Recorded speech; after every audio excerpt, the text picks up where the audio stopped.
Hi, everyone. Hi. What's your lifeline in an emergency? That's what I want to focus on today. And that was the question everyone was asking. This is not working. Let's see. No?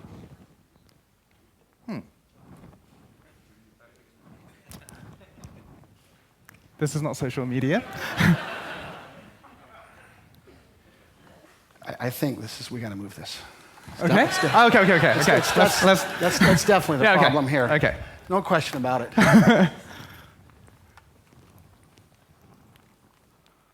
No, it's not working. I think is the session we have. Right. Let's see.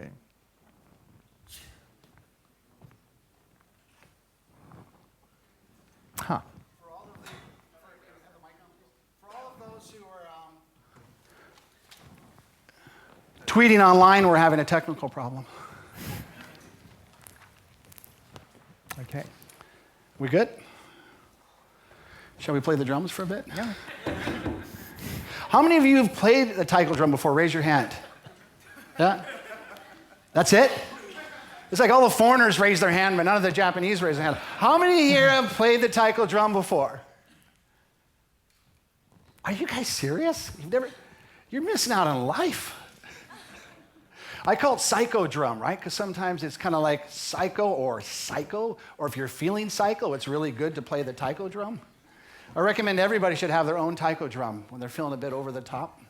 In America, we pound a pillow, but in Japan, they pound a taiko drum, from my understanding. Are we good? Hold on just a moment, okay. Go ahead, Patrick. Your show. No. Is there anything you'd like to say to the...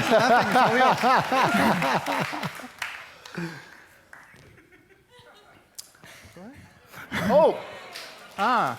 Great. Thank you. Okay. The question for you, what's your lifeline in an emergency? That's the question everyone was asking on March the 11th, when the biggest earthquake in 1,000 years hit the Tohoku region. Tsunami washed away entire communities. Nuclear power plants were destroyed.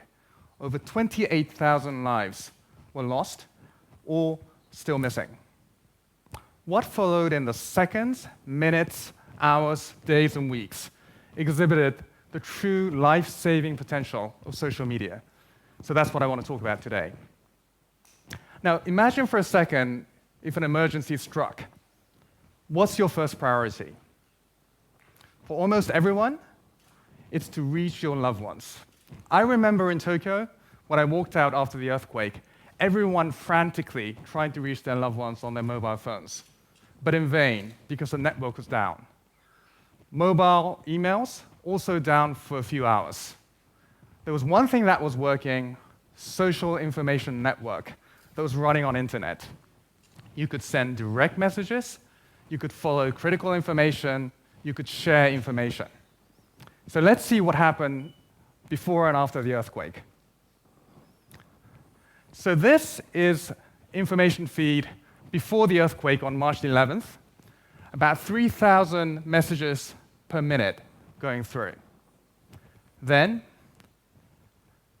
at 1446, the earthquake struck, and you can see a huge explosion in the amount of messages as people were trying to reach their loved ones, their friends, and their colleagues. And this is not just in Japan. If you look at the world, also on March 11th, about 200 direct messages from Japan to the world before the earthquake, going around, building up into the hours, and then the earthquake. Sudden explosion, 5 times more messages as people were trying to connect with each other. What's your second priority? Getting critical information. At times of emergency, things unfold very quickly. You need to keep up with what's going on, but it's very difficult to do that when the electricity is down, your TV is not working, your radio is not working. So what happened? Government agencies news agencies, TV, newspaper, media, they were printing out and sending out real-time information about what was really going on in the affected areas that people could follow. We at Twitter, the day after the earthquake, printed out and sent out through our cyberspace all the important information link that people should be following, and people gathered around that and got the information, even in the most affected areas where mobile phone on internet was still working.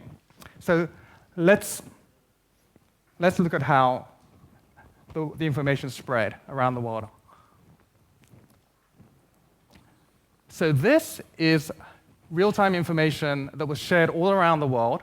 So news, you remember of the earthquake, of the tsunami, of nuclear accident. As they happened, real-time, over 15,000 messages were being shared within Japan, but also around the world, keeping people informed.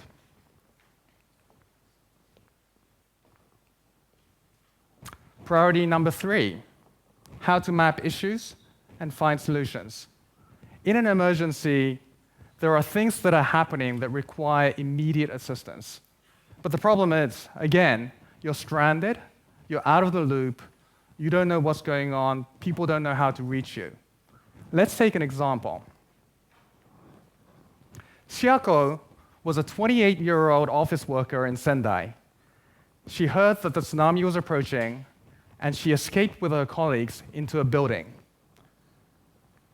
She's saying here, there's a big earthquake, the tsunami is approaching, I'm rushing into a building with colleagues. She took a picture and said, the water's coming, I'm afraid. And then on this one, the water has flooded. And then on the last one, the first floor is completely flooded, I'm escaping to the top floor. Help me. Now, completely unbeknownst to her, 30 minutes before she sent this message, there was a man in Kyushu who came up with an idea. And the idea was, if you're stranded in a crisis area, send out a code. #JJHelpMe, standing for Japan Jishin Help Me, Japan Earthquake Help Me. And he sent this out 30 minutes before. Someone from Kyushu, not in the area, just with a very good idea. Now, it happened that someone who was following Chiako's messages was actually following this person as well.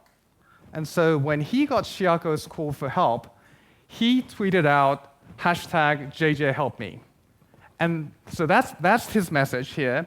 And then this message spread throughout cyberspace. People reached out to rescue centers. People reached out to Chiako directly with information and support so she could get out of that building. So what happened? The next day, yes, she was saved.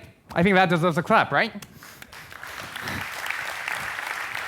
So this is her message to everyone, really thanking them for reaching out to her in a moment of crisis by coming up with information, spreading the word.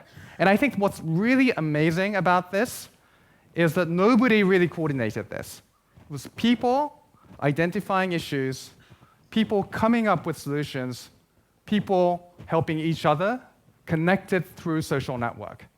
I think that's really, really amazing. And that's the power of social information network.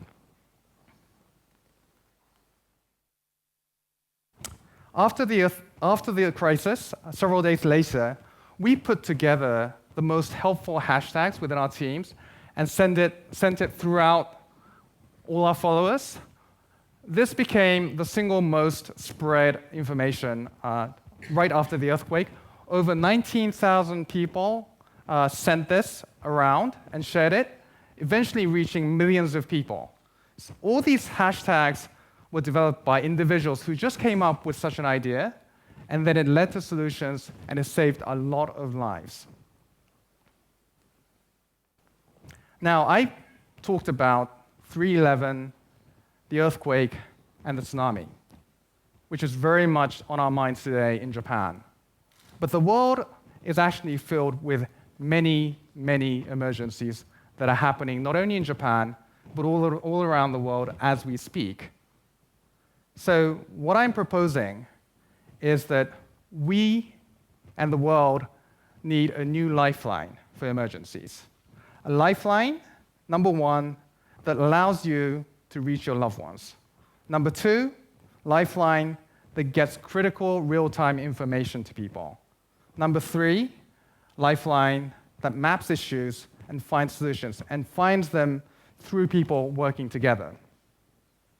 So my final message to you is, please, yourself, for you and for your loved ones, get a lifeline of real-time information.